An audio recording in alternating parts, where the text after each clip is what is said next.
Welcome, everybody, to the Tip In Maple Leafs podcast, episode number 192. And coming up on this one, the Leafs win their fourth game in a row with a little afternoon delight against the Blues, a 4-2 win. Good game. Auston Matthews goes full beast mode Saturday night against the Ducks. Back-to-back hat tricks. You think that's the first time he's done that this season? It is not. Potential blockbuster deal for the Leafs, or are they just going to tinker around the edges? We'll talk about that. And we got one segment tonight, Saved by the Stache. All this and more coming up on 192 of the Tip In Maple Leafs podcast. A little afternoon delight on Family Day, Monday in St. Louis for the Leafs, and a little afternoon delight last Saturday, Chad, with the Ducks in town for Emilio Estevez. More on that later. Let's hit the intro.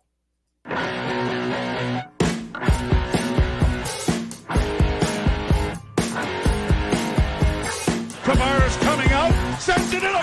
They score! They score! Holy mackerel, they score! The Leafs have won it! They're going to the second round! Do you believe this? Holy mackerel!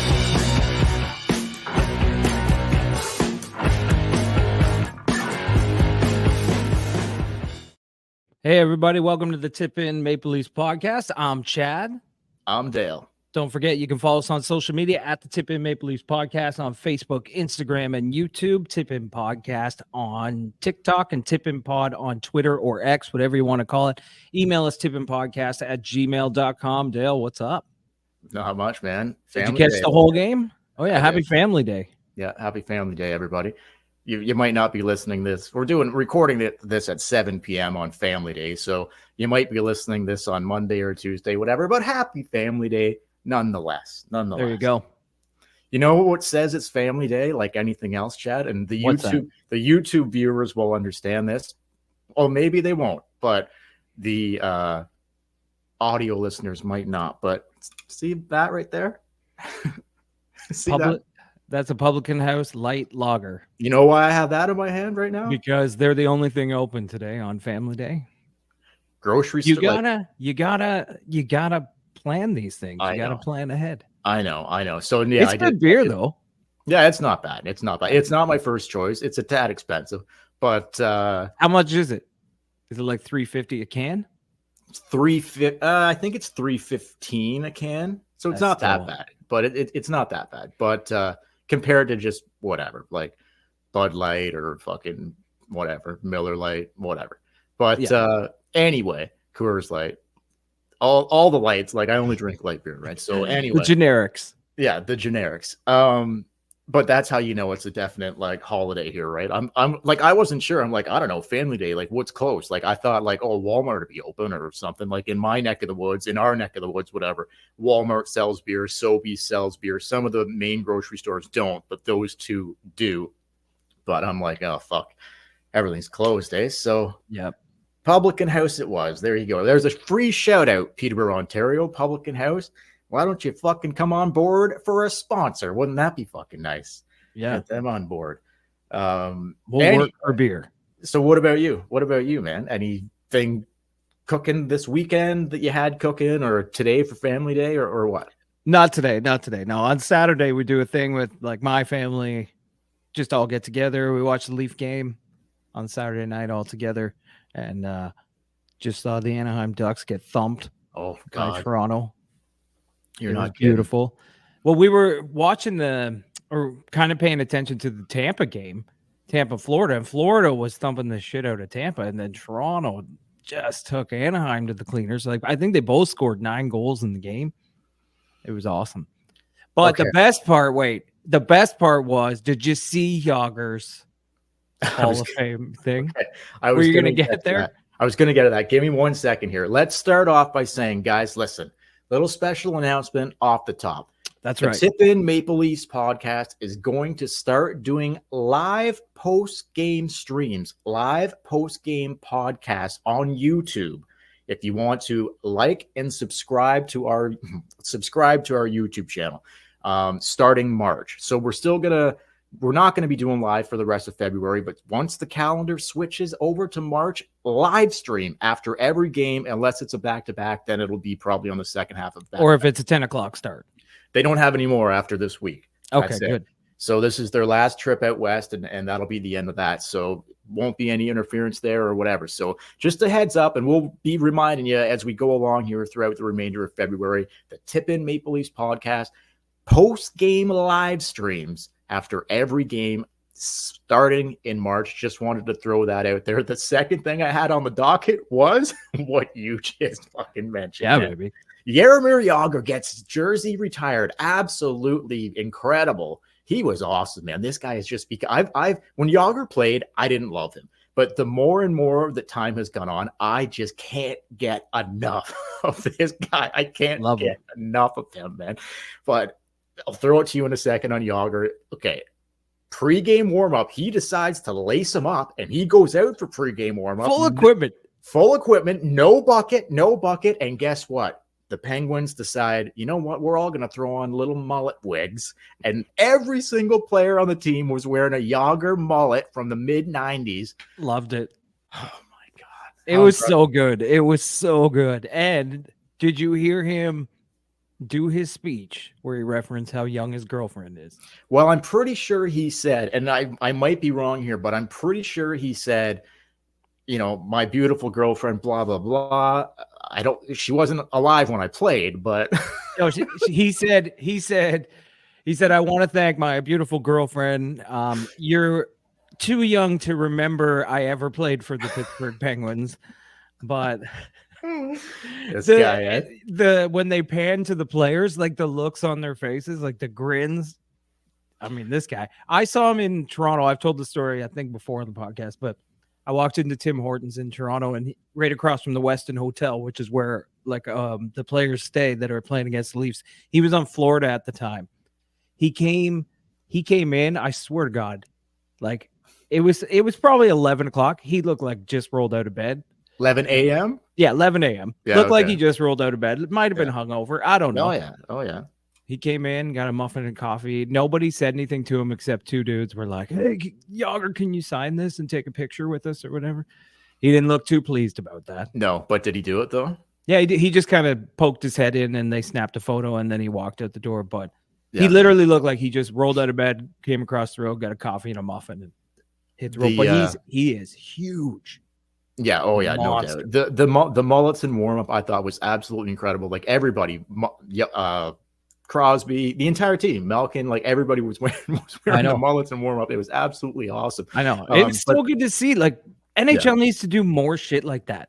Like instead of taking it so serious, it was nice to have a little fun with it. I loved it. Yeah, me too, man. And like awesome. To reference the girlfriend thing, like what would Jagr be? I don't have it in. I meant he's got to be like 52. Oh, is he only that?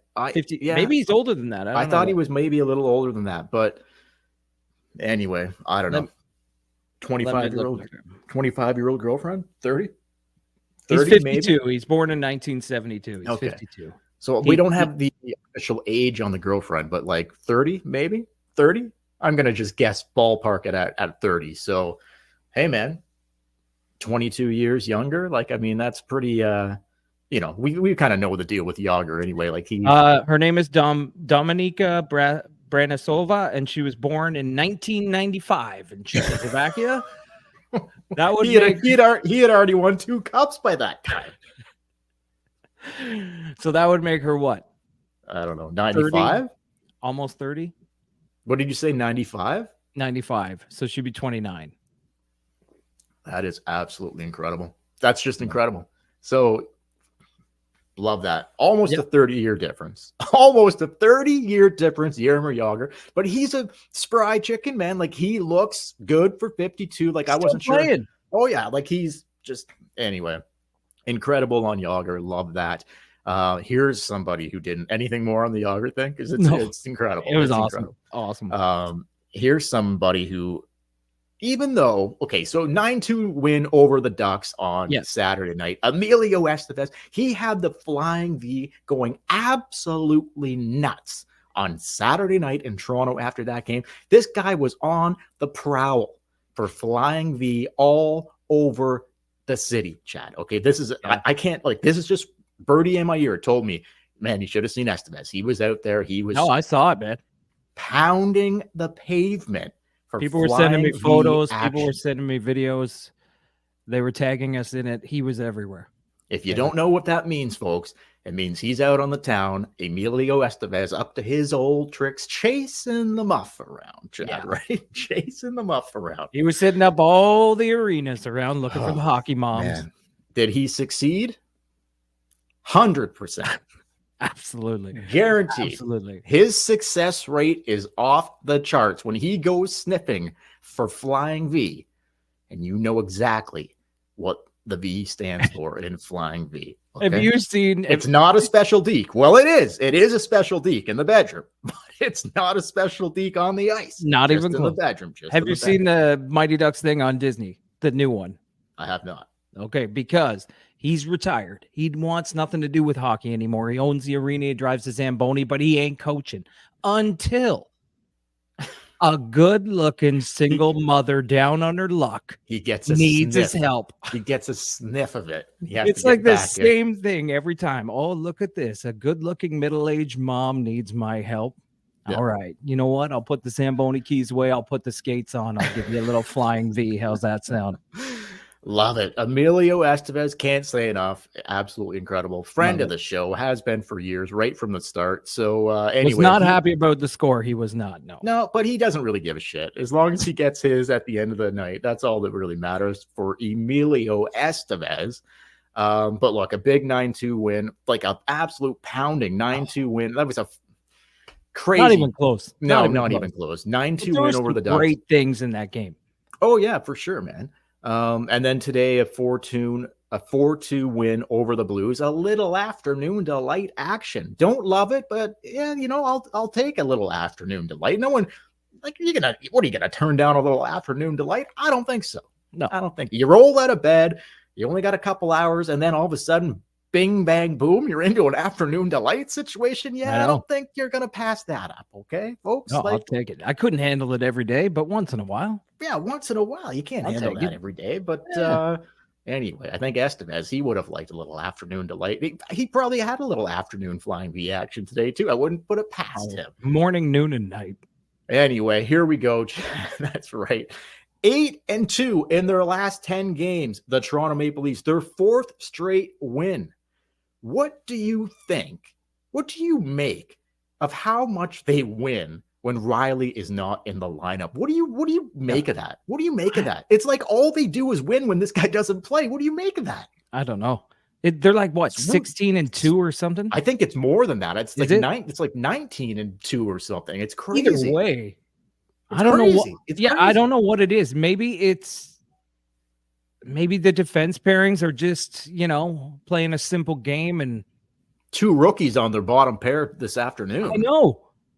I don't know what it is. I It's honestly, crazy. I can't tell you because it's not like Morgan Riley is a liability or bad or anything.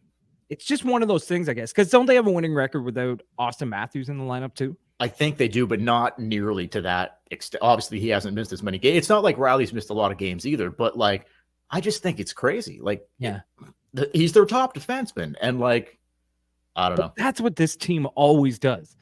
Just when you think things will get shitty, they get better. Just when you think they should lose, they win. That's what they do. It's true. And really, like the Anaheim game was a blowout. St. Louis didn't look that great this afternoon. They had some chances, but it was kind of a boring game for the most part. So I don't know. Yeah. Who do they play coming up? They got Arizona on Wednesday and then Vegas on Thursday. And so then Riley won't be in the lineup. Colorado.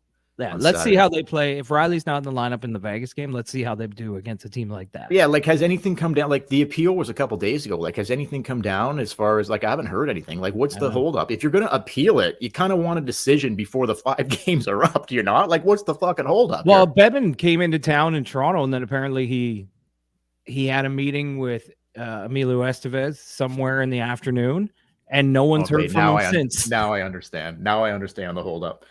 It'll probably still be 5 games then if that's the case. Anyway, No one can find Jerry. look, we're going to do a very special. Usually we only do Saved by the Stash when like Matthews has had a game winner or whatever. That's not the case here, but just absolutely incredible. The last 3 games and the whole season, really going to get into some Auston Matthews stuff. I just want to do a special edition, Chad, of Saved by the Stache. If you would like to cue that up, please and thank you. Ladies and gentlemen, it's time for Saved by the Stache.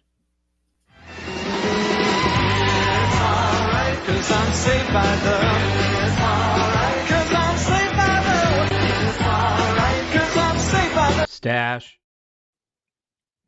Okay, let me fire this up. Yeah, gonna lead you right into it here, Chad. Back-to-back hat tricks again for Auston Matthews. The Flyers game on Thursday, Saturday night against the Ducks. His 6th hat trick this season, putting his name in the top echelon of the all-time greats. I think Lemieux, they were mentioning something about Lemieux, like how many hat tricks in a season. I think it's the first time since 95. I think Lemieux had 6 hat tricks in a season. This just doesn't happen. It doesn't happen.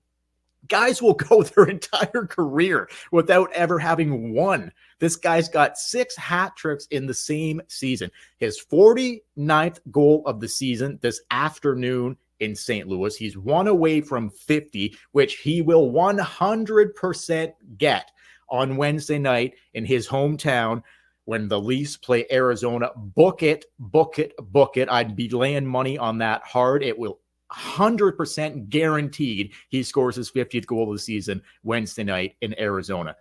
Not one empty net goal this season.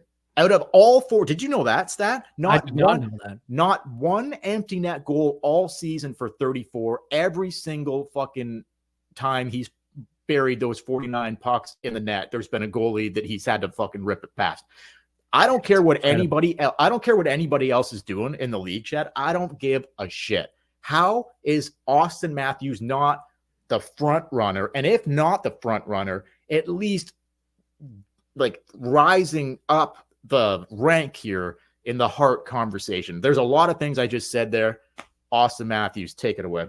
Yeah, first off, I'll say this. I saw someone post a thing that he has 6 hat tricks this season, which is more than like they were posting teams in total.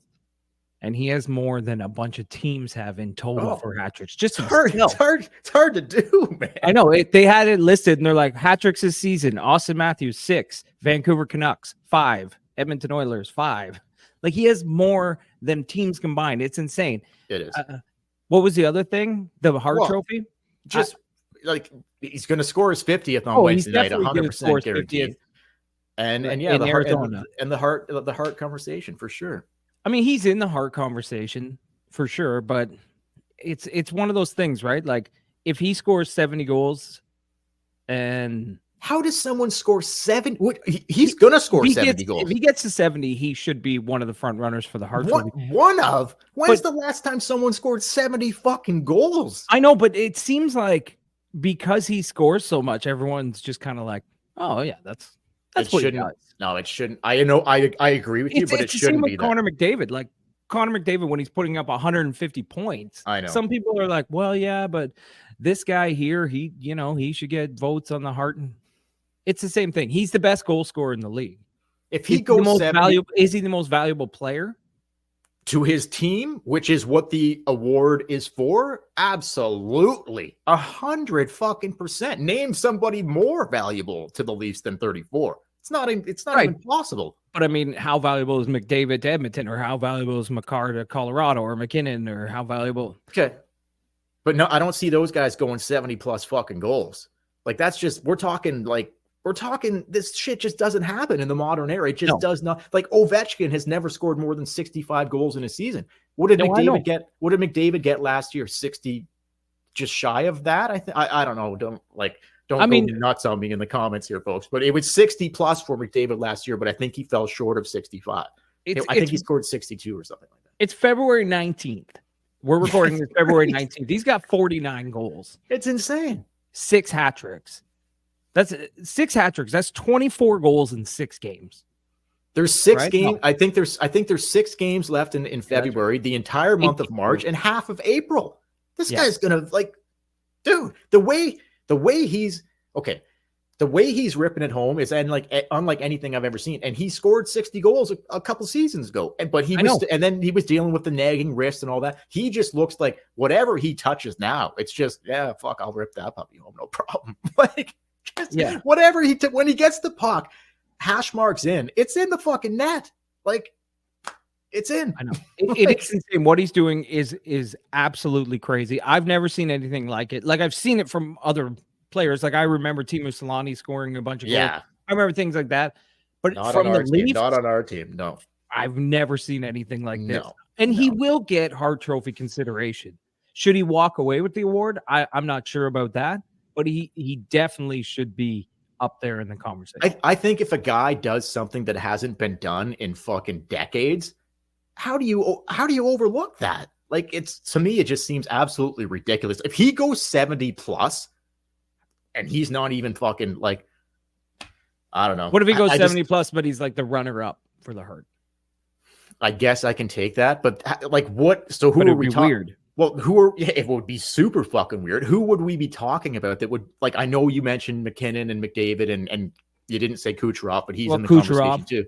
But, like, to me, like, I know they're all valuable, like the most valuable players on their team, but I just think this is like next level shit. Like, you just don't see, like, the amount of hat tricks and, like, dude, is it possible that he like buries 2 more hat tricks? I think it is.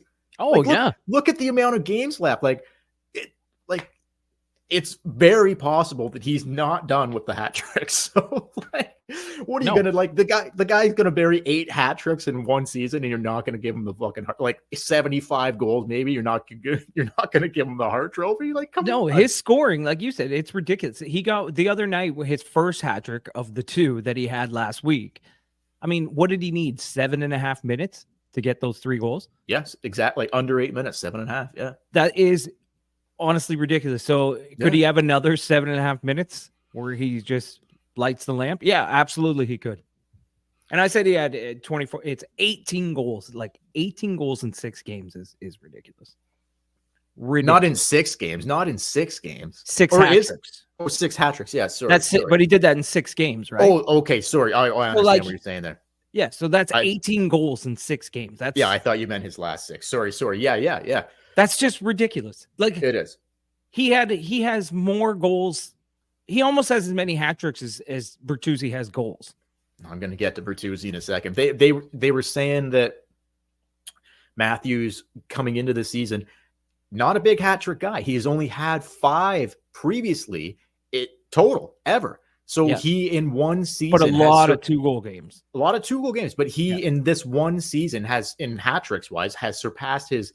He's only had 5 career hat tricks, and he's got 6 in one season. It's incredible. Anyway, a special edition of Saved by the Stache, because it's just so warranted. What this guy's doing is just like, soak it in, Leafs fans, because it is absolutely incredible to see. I can't wait to see where this lands. I'm on the train now of, like, I want to see him, like, just pump fucking a crazy amount of pucks in the net, but also, like, I'm going to get to the playoffs and potential matchups here as we get going. But, it will all be, like we mentioned a couple podcasts ago, it will all be for naught if he has, like, 1 goal in the first round and they fucking flutter out, right? So, yeah. Anyway, enjoy hopefully that's not the case. But, like, the way he's doing this, like, time and space goes away in the playoffs. So will it disappear, or will he be able to keep this going? Should be fun. We'll find out. Yeah, we'll find out. So going to rip through a couple guys, Chad, and then I'm going to get to where they are at in the standings and potential trades to wind this puppy up. Bobby McMahon, our boy. Ooh. Shout out to our 34 boy. and 74. Dude, ripping it up. He almost had another Hattie in that Anaheim game. Another 2-goal performance. He buries another one this afternoon against St. Louis, and he worked for that empty net goal this afternoon. Yeah. Like, big time work. I love the way this guy plays. And look, he's had 3 empty net goals in this run. But the way he worked for them. Like, not your typical. Just ask how many. Okay, that empty net goal this afternoon against St. Louis, not your typical empty netter. No. Like, he fought that guy off. Like, it was a puck battle. He got the puck. He ripped it home. That not your typical empty netter. Yeah, he's on fire right now. Gregor was a healthy scratch this afternoon. Yarncroft's injured, whatever. Look, here's what I'm saying about Bobby McMahon. Confidence is growing. I love to see that. And it just looks to me like I like the way this guy plays a lot. I think he's strong. Him and McMahon, or him and Nyes, like it's not as consistent as I would like it to be, but they're both fucking rookies, man. They're both fucking rookies. So like, I don't see how you take McMahon out of this lineup. For No, me, you can't now. He plays so hard. The offensive capability is starting to show through. Do you not think like he needs to find a spot on this lineup opening night of the playoffs? Yeah. I mean, if like, there's no way he should be an odd man out. Playing the way he's playing. I mean, we're judging his play at the peak, at the highest. Like he's had a hat trick and two He goal looks game good to and me. another He looks goal. good to me.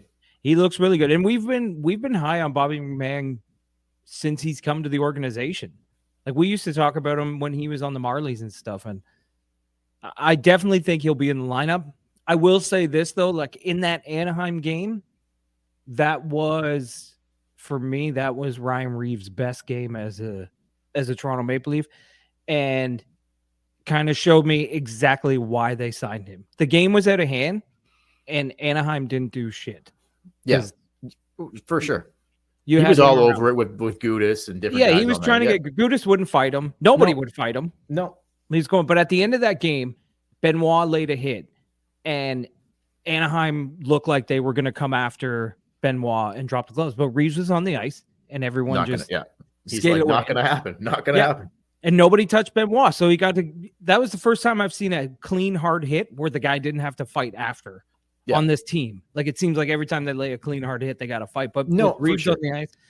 So my point is that when it comes playoff time, Reeves is also starting to make a case for himself. He is, but he could hurt you potentially penalty. He could. Scary. He took a stupid penalty in the St. Louis game. So it's like I hear what you're saying, but to me, it's still like I don't know. Like, I know Bobby McMahon gives you more, and maybe you have them both, but. At this point right now, Bobby McMahon will get the upper hand from me. I mean, even like taking Gregor out and leaving Bobby McMahon in is a better move. I think Bobby McMahon could play on the third line on this team. I think he could too. Anyway, okay, we'll keep it moving. Big fan of McMahon. We'll see how it all shakes out. We'll be talking about Bobby McMahon much more. I'm getting the Bobby McMahon jersey. I'm thinking about it as well. As the season rolls on, we'll keep talking about him.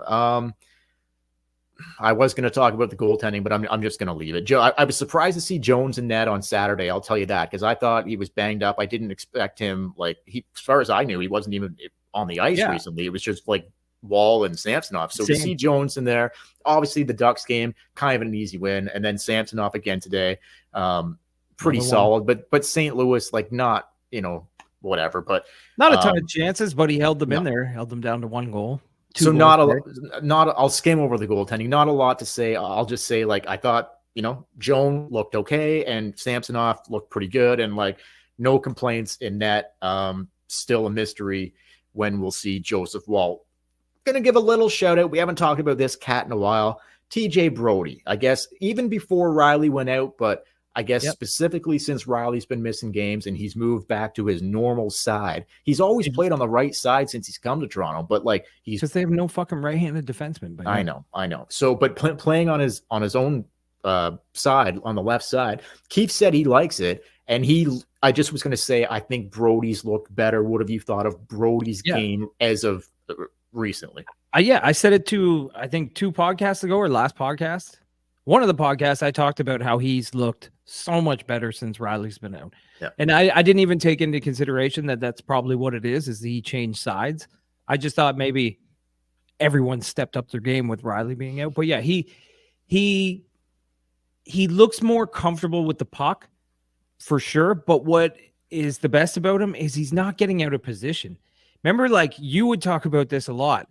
They'd score a goal. Where the hell is TJ Brody? Oh, he's way over in the corner. He's way up on the wall. He's not doing that. He is covering his man. He's staying close to the net. He looks like the previous guy from previous seasons. Not last season, but a couple seasons ago. You think changing sides wouldn't really be that big a deal, but maybe he's just found it again. Like his dad did pass away, and like, obviously mentally that can wear on people, and like, maybe he's just finding it again. Yeah. Maybe he's just finding it again. I don't know.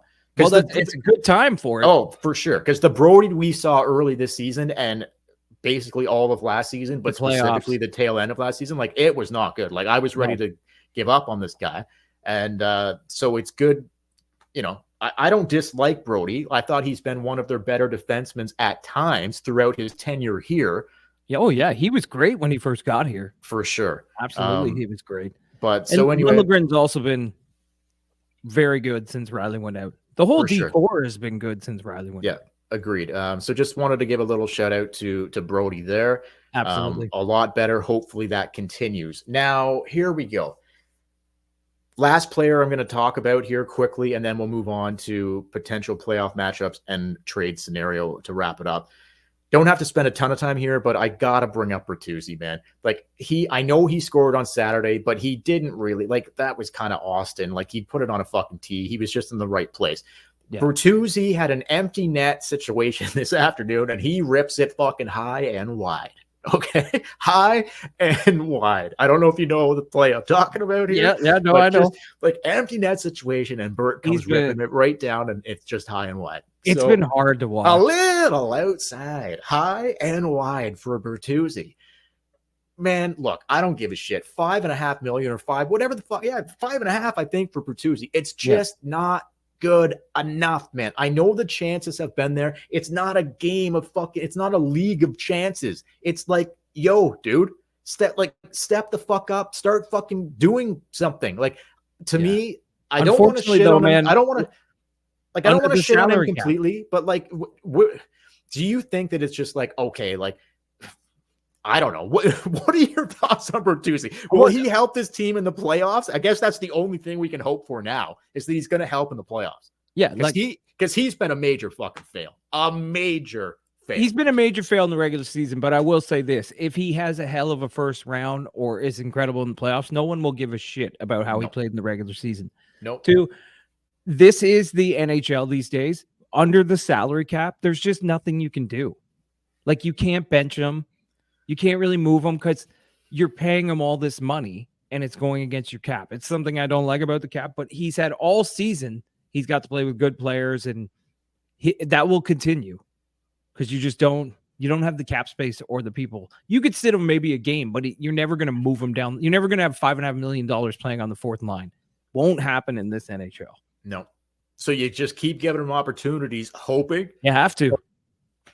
You hope and pray that he'll start hitting the net. I mean, he's come close. He's hit some posts. I mean, just a bit outside. Just a bit outside. High and wide. The only hope is that come playoff time, he has just an incredible playoff. If him and Domi come out and, like, you know, they were good in the Anaheim game when things started getting chippy, especially Domi. But if they do that in the playoffs and make a difference and help win a round, help win 2 rounds, are you going to look back and be like, yeah, but he went 18 games without a goal in the regular? No. You're not going to say that. No, it's all that matters. If those two were brought in to help this team get over the hump in the playoffs, and they help this team get over the hump in the playoffs, and both of those guys are key contributors, no one's going to give a fuck about the regular season. No one's going to care. If Bertuzzi sucks in the playoffs, then it's going to be a major. Yeah. Well, then he'll be gone, and that'll be it. So I think he'll be gone anyway, but we'll see. All right, man. So the team has won 4 straight currently. They sit 3rd in the Atlantic Division, just ahead of Tampa Bay, no longer in a wild card spot. I was looking at the standings. Want to get your thoughts on this. We kind of touched on this, but like not really. So like right now, it would be Toronto, Florida. But the Florida Panthers, I believe... Florida will win the division. I think Florida will win the Atlantic. So you're probably looking at the 3rd seed playing the Bruins. Yeah. I think the Bruins are playing on like all the points they banked at the start of the year because they've been pretty average. Lost 4 in a row. Yeah, ever since like Christmas, they've been just average, but they've been they're still points. They're still first in the Atlantic, and they've lost 4 in a row. They did not lose in the first half of the season. Yeah. So I think by the end, Florida will be at the top. So here's the question. I think the best the Leafs are going to do here, unless Boston really falls off, because I don't see that happening with the Panthers. They're not going to find that. Boston won't fall that far off. I think the best the Leafs can do here is third place in the Atlantic or the top wild card seed. What would you prefer? a third place finish in the Atlantic where they play the Bruins, not the Panthers, or a first wild card seed where they go to the Metro and they play the Rangers, or like Philly's there, Carolina's there. There's teams sniffing around. The Islanders, I'm forgetting the team too. But where would you be at with that scenario if you could pick? Just playing with the wild card spot is dangerous because then you're floating on, you're getting in or you're not. But I think we learned last year when we were so excited that the Florida Panthers beat the Boston Bruins, and that's who you got in the second round. Be careful what you wish for. Just keep winning hockey games and get in the playoffs. If you got to beat Boston in the first round, beat Boston. If you if you had to pick though, if you had to choose their path to what we're doing here, it's the Bruins or it's potentially, let's say, the Rangers. I'd take the Bruins. Yeah. Oh, you take the Bruins. Yeah, I'd take the Bruins. Yeah, not me. Although I think they could beat the Bruins. I kind of just want to see them. I want to see them exercise. I want to see them beat the Bruins. They beat the Lightning last year and they got that out of their system. Beat the Bruins, and then you get a rematch with the Cougars, more than likely. Well, you're going to have to, the Panthers are going to be in the East Final anyway. Like, I would bank on that. But obviously, things can happen. But for me, man, I want to get the fuck out of the Atlantic. Fuck the Atlantic. I'll worry about the Panthers in the conference final. Let's see what the Rangers got. Let's see what Carolina's got, or the Devils, or Philly. But you know what? Take a different path. I get it. Let's see what's up. I get it. Yeah, and I could go that way too. And I think the Leafs match up better. I think the Leafs match up better against those Metro teams. I really do. Sure. That's what you think. But you know what would happen? They would play the Rangers. They would lose. Let's say Tampa plays Boston. Tampa would beat Boston in 5 games. And you'd be like, fuck, I wish we had fucking played the Bruins. Yeah. Yeah. So, it doesn't matter. I get what you're saying. Like, in a perfect world, who would I like to see? Yeah, maybe I'd like to see them play the Rangers. But I honestly think they match up well against the Bruins. Yeah, I know the Bruins get chippy and nasty in the playoffs, but the Bruins can't keep up with the Leafs. Yeah, okay, fair. I think the Leafs could beat the Bruins. I'm just, for me, just with the whole Metro thing, we haven't seen that. So, I just something different, something new, maybe a little more exciting in the spring. Yeah, I don't know. It might end up that way. And it could. We'll see what happens. But anyway, so we'll go to this here, Chad, to end it. So some potential trade targets. I think the Leafs need, so speaking of the Panthers, I think the Leafs definitely need more physicality to their game if they want to be serious about round 1, round 2, baby steps, but a conference final against potentially the Florida Panthers. I know you got to get there first, but I think you got to be way tougher to beat the Panthers in a 7-game series. Now saying that, now if the Panthers wind up in second, if we're getting near the end of the year and you're looking at the standings and it's Boston's going to win the division and the Cougars are going to get second, but you have a chance to lose some games and fall into a wild card, lose those games. 100%. 100%. I don't think the Leafs match up well at all against Florida. No. Not at all. It's no, not in the first round for sure. No. The way Florida plays is like the Leafs' kryptonite. Oh, dirty, hard. They'll shut them down, and that'll be it. They'll shut down. Stay the hell away from the Florida Panthers. But we'll go out on this. So, this one's been floating around. So this doesn't really have anything to do with what I just said about I think they need to get a little more physical and bring in some guys that are grittier in order to beat the Panthers, because I think the East rolls through the Panthers. That's my personal opinion at this time. So this doesn't really go with that, but I didn't make up this trade scenario. This is just something that's been floating around. A potential blockbuster with the Flames. You may have heard of it. You may not have, but I'm going to throw it out there because I want to get your thoughts on it. This is a fucking big one, man. Let's hear it. This is a doozy between the Leafs and the Flames. A proposed trade that's been floating around. I think Saravelli was talking about, I don't know if there's where there's smoke, there's fire. I'm not sure. I don't know. We know the Leafs have been kicking tires with Calgary apparently all season long. Tanev, Hanifin, what I know, right? Anyway, I work there. I know it's crazy. Who could have seen that? But okay, here it is. I think Frank Saravelli was talking about this, and it's out there on the internet. So I'm just going to throw it to you, whether it's true or not. I want to get your opinion on it. So the Okay. trade proposal would be the Leafs would be acquiring Noah Hanifin and forward Andrew Mangiapane with 50% of Mangiapane's salary retained. Keep in mind, Noah Hanifin is a UFA at the end of this season. In return, the Flames would receive a significant package, including Toronto's 2024 first round pick, their 2024 third round pick, their 2024 fifth round pick, along with players Ryan Reeves, Nick Robertson, and prospect Tapi Niemela. That is quite a fucking doozy there. Are both Calgary players UFAs?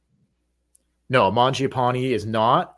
Hanifin is. And just before you answer, apparently Hanifin is a Boston kid, and he wants to go back to Boston. I've heard he wants to play for the Bruins. What are your thoughts on that?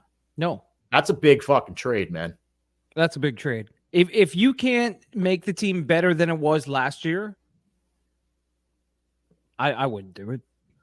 Well, does that I don't think that makes the team like it definitely makes the Leafs better. That's a lot to give up though. For a guy that's going to go to Boston at the end of the year and another guy that how many years has he got left on his contract? Okay, Mangiapane, I don't know. I don't even think Mangiapane has had good seasons in the past. I think he's played like 57 games this season and he's got like 10 goals and like 19 assists. So he's not Bobby killing McMahon it. numbers. He's not killing it, but like could he replace Nick Robertson? Well, yeah. He's a bigger guy. He probably plays a little bit more physical game. So, but and then you get out from the Reeves. Who's going to help you more? Who would help you more in a playoff run? Hanifin and Mangiapane or Reeves and Robertson? Because everything else is just a prospect and picks. So I'm just talking about, so take all that shit out of the equation. Like, I know that's a lot of picks and all that. Well, last year you had O'Reilly and Shen. How did that work out? Well, it helped. It helped they were by the first round. So ultimately, I don't know. It's just, that's a lot to give up. What if you took Mangiapane out and it was Hanifin and Tanev, same trade? I would do it. I would do it in 2 seconds. What if you got all three? Okay. Same trade. Okay. Okay. Then you're really kind of altering because then you can push two defensemen down in your lineup. Yeah, which would be huge. Yeah, it would. Yeah, it'd be massive. Considering we have like 3 AHLers playing right now. Yeah. So doing an adequate job, though, by the way. We'll see. You just threw it on me, so I'd have to really think about it. But off the top of your head, yes or no? I think it's too much. For you, considering Hanifin's a UFA and he probably would not resign because the price tag. Yeah, if you were keeping Hanifin for a few years and you could make a couple cup runs with him. They won't be able to do that. No, he's going to walk.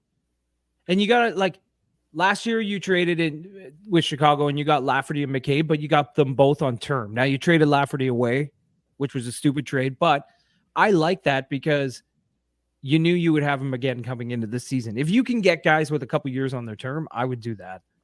Not throwing away all these picks for someone who's going to walk at the end of the year. No, I agree. But sometimes, Chad, I'm sure you've heard this, you got to shoot your shot. Sometimes you got to shoot your shoot. You know what I'm saying? Yeah, sometimes you miss. Sometimes you got to shoot your shot, but other times you got to just shoot your shoot. Mm-hmm. It's, sometimes you just got to shoot it plain and simple. So listen, man, I remember 17 years old in the 90s working on my flying V and Estevez just in the corner of the room yelling, shoot, shoot. There you go. There you go. I think you might have been there. Might have been there. Were you taking practice that time with Estevez? Oh yeah. He was telling me to shoot all over the place and I think I did, but, anyway, man, look, so yeah, that's just, do I think that that's probably a far-fetched trade? Yeah. I think, do they go big like that? Unlikely. I think you're probably, like you said off the top, do they do something blockbuster wise or just more so around the edges? Lesser guys, lesser salary, but that can still contribute. I think that's the more likely scenario. Do you not? I think so. But the more I keep reading into Tree Living's quotes where he talks about, he says things like, you guys don't know me yet, but you're going to know me soon. I feel like he's itching to make a big blockbuster. Like he wants to do it. So I'm nervous. Should be interesting. Should Yeah. be interesting. Yeah, man. Anyway, anything else? No. Let us know All right. your thoughts down below if you're watching on YouTube, Yep. though, guys. Would love to know. Blockbuster, do you like Hannafin, Mangiapane? Are those the guys you want? Yeah. You want different Or- guys?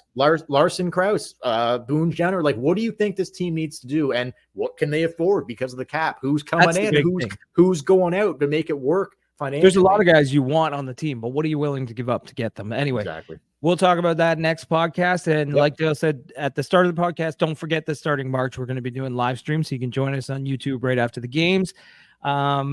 Follow us on social media at the Tip In Maple Leafs Podcast, Facebook, Instagram, and YouTube, Tip In Podcast, TikTok, Tip In Pod, Twitter, email us tipinpodcast@gmail.com. And until next time, I'm Chad. I'm Dale. And we will. Thanks for watching, guys. Thanks for listening. Like and subscribe on YouTube.